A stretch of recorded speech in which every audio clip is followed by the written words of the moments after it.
దేని కొరకు అయ్యప్ప స్వామి దీక్ష చేద్దాం అనుకుంటున్నావు అని అడిగారు అనుకోండి. మీ దగ్గర ఏదో ఒక స్పష్టమైన సమాధానం ఉండాలి కదా. ఎందుకు చేద్దాం అనుకుంటున్నాను నేను అలా కొంతమందిని అడిగి చూశాను. వాళ్ళు నాతో ఏం చెప్తుంటారో తెలుసా అండి?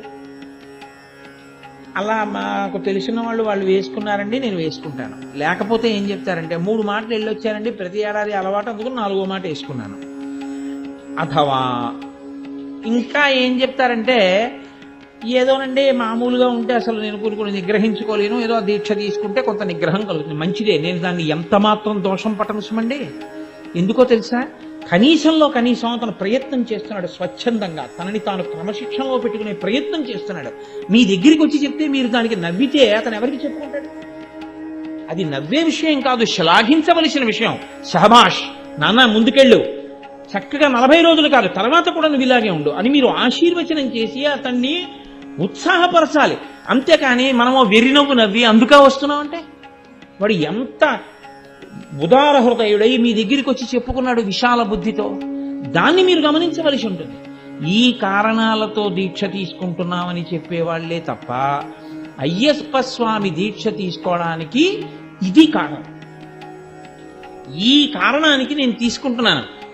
లేకపోతే అనేకమైన దేవతా స్వరూపాలు ఉన్నాయి, అవన్నీ వదిలిపెట్టి అయ్యప్ప స్వామి ఎందుకు నీకు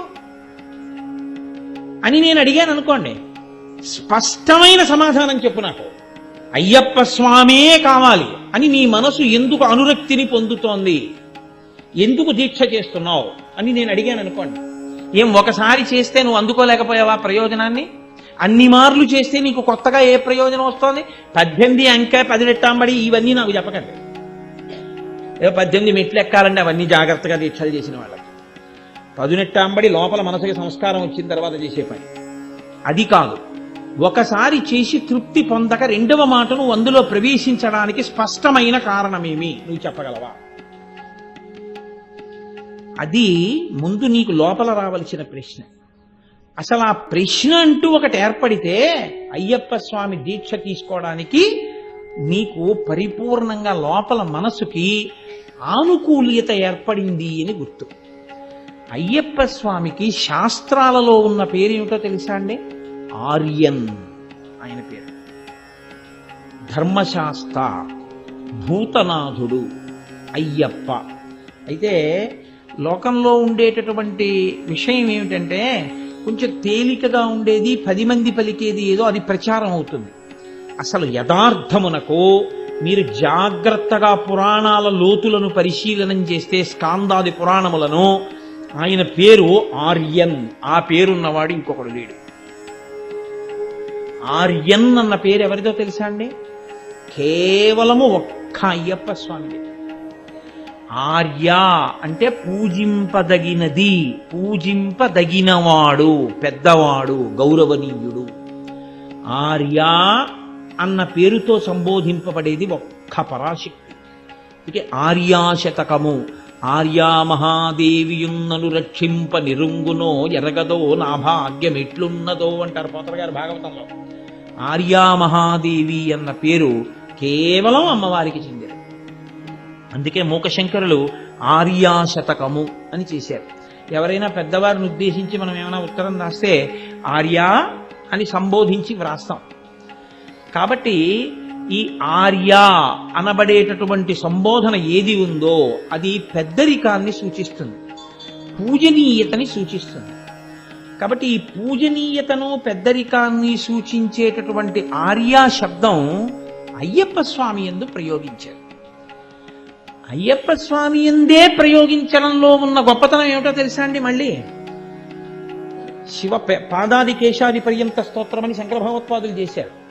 శివుడికి 3 కుమారులు అని చెప్తాయి పురాణాలు. పెద్దవాడు గజాననుడు వినాయకుడు, కట్టకడపటివాడు సుబ్రహ్మణ్యుడు, మధ్యలో వాడు అయ్యప్ప. ఇందులో మీరు కొంచెం జాగ్రత్తగా పరిశీలించండి.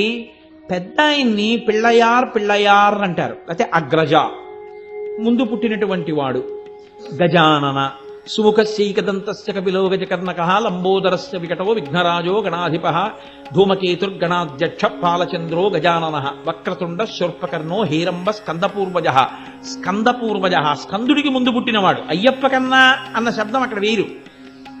షోడశైతాని నామాని ఎప్పటేచ్చుణ్యాదపి విద్యారంభే వివాహే చ ప్రవేశే నిర్గమే తథా సంగ్రామే సర్వకార్యేషు విఘ్నస్తస్య నజాయతే.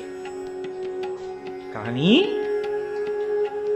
ఆయనకి గజాననుడు అని పేరు, లేదా పరమశివుని యొక్క కుమారులలో పెద్దవాడు అని పేరు. పరమశివుని యొక్క కొడుకు అన్న సంబోధన కుమరన్, కుమారా అన్న శబ్దం ఒక్క సుబ్రహ్మణ్యుడు. ఈ ఇద్దరికీ లేనిది శివుడి యొక్క కుమారులలో ఆర్యన్ ఒక్క అయ్యప్ప స్వామికి. ఆర్యన్ అంటే పూజింపదగినవాడు. ఎందుకని ఆయన పూజింపదగినవాడయ్యాడో తెలుసా అండి? స్కాందం చాలా ఆశ్చర్యకరమైన విషయాన్ని చెప్తుంది. శబరిమలై, మలై అంటే పర్వతం. పర్వతం అంటే పర్వతం అంతా అయ్యప్ప స్వామి గుడి కాదు, పర్వతం చాలా పెద్దది. శబరిమలై, శబరి గిరి మీద అయ్యప్ప స్వామి వారి యొక్క గుడి ఉండేటటువంటి ప్రత్యేకమైన ఆ ప్రదేశాన్ని ఆర్యకావు అని పిలుస్తారు. ఆర్యకావు పురాణాంతర్గతంగా ఆర్యకావు అంటే పెద్దలున్న స్థలము, పూజనీయమైన స్థలము. ఇప్పుడు ఒక పీఠాధిపతులు లోపల ఉన్నారు అని నేను అన్నాను అనుకోండి, ఇప్పుడు పీఠాధిపతుల దగ్గరికి వెళ్ళాలి, మీరు ఏం చేయాలి? ఎలా పడితే అలా వెళ్ళడానికి వీల్లేదు. మీరు వెంటనే మీరు పెట్టుకు రాకపోతే పెట్టుకోమని బయట విభూతి బొట్టు పెడతారు.